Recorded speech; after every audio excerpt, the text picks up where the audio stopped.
नमस्कार जय जगन्नाथ मु टुकुना आमर सिनेमा डस्टबिन रिलीज होती एप्रिल 11 तारिख में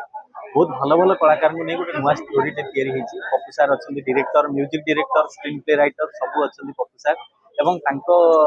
जेहेतु दायित्वर भार निश्चित भाव में सिनेमा भल हो आशा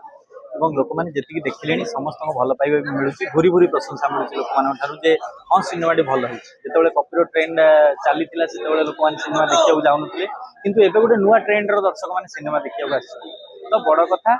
आपण मान भल पाइबा मिलूँ आपण मैंने आउ थे सिनेमा हल को जाकि देखु सिनेमा टी रिव्यू करूँ जदि भल लगी भल कहूँ जदि खराब लगी गाड़ी निश्चित भाव में आम निजर भूल टाक सुधारू जदि किसी भूल हो तो प्रभु जगन्नाथ आशीर्वाद आपण मान आशीर्वाद थाऊ आम सिनेमा टी निश्चित भाव में हिट हम एवं आपण मान मतामत आपण मैंने फेसबुक रे यूट्यूब रे एवं बुक माई शो रे जाकि आपन रेटिंग देवे निहाती भाव में एति आम तरफ आशा आकांक्षा एवं आपण मान प्रार्थना।